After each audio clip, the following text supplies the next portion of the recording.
फिरौन कौन है? फिरौन सिर्फ एक शख्स का नाम नहीं है। मिस्र का जो भी बादशाह होता था उसका लक़ब फिरौन होता था। तकरीबन 18 या 19 फिरौन आए। जो भी बादशाह होता था उसका लक़ब था ये फिरौन। अक्सर लोग इसको नाम समझते। अब जो मूसा अलैहिस्सलाम के ज़माने का फिरौन था वो बड़ा जरी था, उसे ताकत पर गुरूर भी था, घमंड भी था। ऐसा है कि तकरीबन 100 साल तक तो कभी उसको सर्दी बुखार भी नहीं आया, बीमार कभी नहीं हुआ। तो आदमी को जब कोई तकलीफ ना आए तो वो गुरूर में बढ़ जाता है और उसे ऐसा लगने लगता है कि मैं सबसे पावरफुल आदमी हूँ दुनिया का, मुझे कुछ हो नहीं सकता। तो यही फिरौन है जिसने अपने जमाने में ये ऐलान किया था कि लोगों मैं तुम्हारा रब हूँ, तुम्हारा बड़ा रब मैं हूँ, मेरी इबादत करो। बात तो चल रही थी और लोगों को अपनी खिदमत पर मामूर करने की बजाय अपनी इबादत पर मामूर करता था। हजारों लोग उसको सजदा भी करते। एक दिन ऐसा हुआ कि फिरौन ने ख्वाब देखा, आसमान से एक तारा टूटकर उसकी गोद में गिरा या उसके महल पे गिरा और फिर आग लग गई उसके महल में। वो घबरा करके उठा, सुबह नुजूमियों को, काहिनों को बुलाया कि इस ख्वाब की कोई ताबीर सही सही बता दे। बहुतों ने अलग अलग ताबीरें बताई। फिर जो बड़े माहिर नजूमी थे उन्होंने कहा कि इस ख्वाब की ताबीर यह है कि बनी इसराइल खानदान में एक बच्चा पैदा होगा जो तेरी सल्तनत को हिलाक कर देगा, तेरी सल्तनत के हिलाक करने का बाइस बनेगा।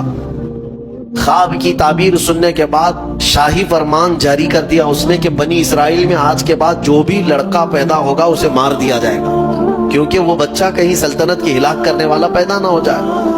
तो ये ऐलान के बाद बनी इसराइल खानदान में जो भी लड़का पैदा होता उसे मार दिया जाता, बेटों को ज़बह कर देता था और लड़कियों को जिंदा छोड़ देता था।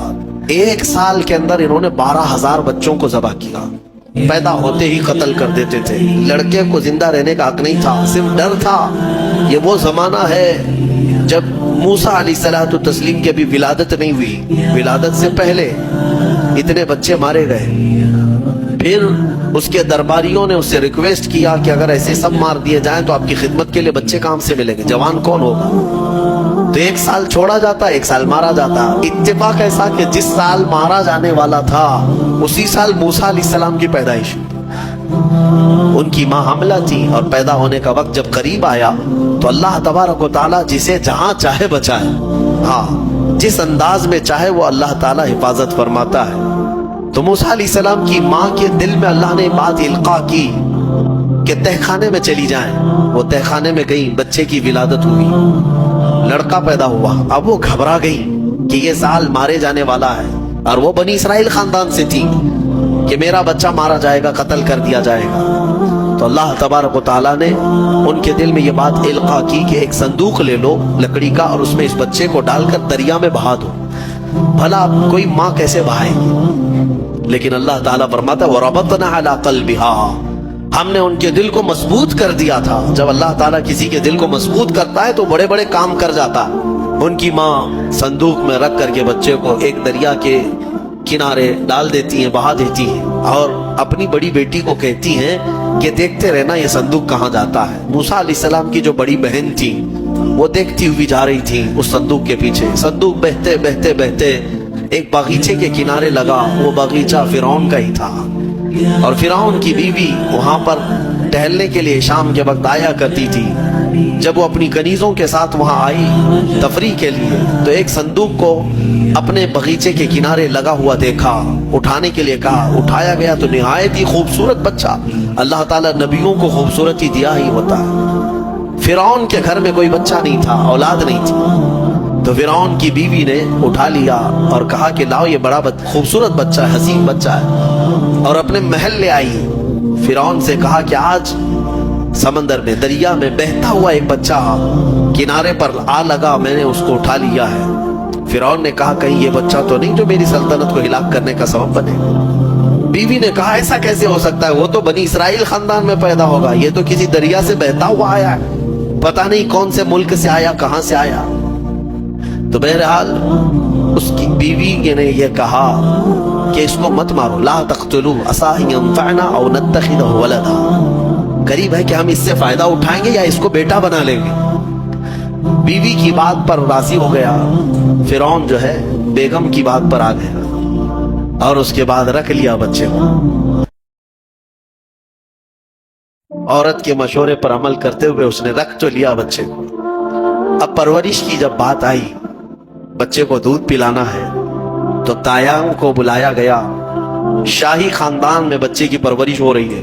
بہت ساری عورتیں آئی، دودھ پلانے کی کوشش کرتی رہی. موسیٰ علیہ السلام کسی کا دودھ نہیں پکڑتے تھے. ان کی بہن وہیں کھڑی تھی. اس نے کہا کہ میں ایک دایا کو جانتی ہوں جس کا دودھ ہر بچہ پی لیتا ہے. اس سے کہا گیا کہ بلا لاؤ. وہ جا کر اپنی ماں کو بلا لائی، اپنی ماں کو لے آئی، اور ان کی ماں آئی، موسیٰ علیہ السلام کو اپنے سینے سے لگائی تو دودھ پینے لگ گئے. تو سب میں یہ بات مشہور ہو گئی کہ یہ یہاں کی مشہور دایا ہے، اور یہ خاندان کے اندر رہے گی، شاہی خاندان میں محل میں رہے گی، اور بچے کو پلانے کی اجرت بھی دی جائے گی. اجرت بھی دی جائے گی. فرعون کے گھر میں پرورش بھی اور انہی کی ماں سے دودھ بھی پلانا، پھر پلس اس کی اجرت بھی دلانا. یہ شان ہے رب ذوالجلال کی. وہ جہاں چاہے جیسے چاہے پرورش فرمائے. حق کی حفاظت کرنا یہ مولا کی شان ہے. خیر، موسیٰ علیہ السلام فرعون کے گھر میں پرورش پاتے رہے. جب آپ کی عمر 2 سال کے قریب کی ہوئی، فرعون اور اس کی بیوی بیٹھے ہوئے تھے. موسیٰ علیہ السلام کھیلتے کھیلتے گود میں آئے اور فرعون کی داڑھی پکڑ کر اس کے منہ پہ تماچا لگا دیا. پہلی مرتبہ کسی نے بادشاہ کے منہ پر تماچا جڑا ہے تو بیٹا گھر کا، لیکن فرعون کو پہلی مرتبہ وہ زناٹے دار جو تھپڑ لگا، ہو سکتا ہے تارے نظر آ گئے ہوں. وہ گھبرا گیا، کہا کہ یہ بچہ ایسا کیسے مجھے مار سکتا ہے، ہاتھ کیسے اٹھا سکتا ہے. دسترخوان سے اٹھ گیا اور کہا اپنی بیوی سے، بیگم مجھے لگتا ہے یہی وہ بچہ ہوگا، یہی بچہ ہوگا جو سلطنت کے ہمارے خلاف جائے گا. پھر بیگم نے کہا ایسا کیسے ہو سکتا ہے، بچہ ہے، چھوٹا ہے. اور لاڑ پیار میں بچے ماں باپ کے ساتھ اس طرح کی حرکتیں کرتے ہیں. فرعون نے کہا نہیں، مجھے چیک کرنا ہے، یہ بچہ جانکار ہے، یہ جانتا ہے.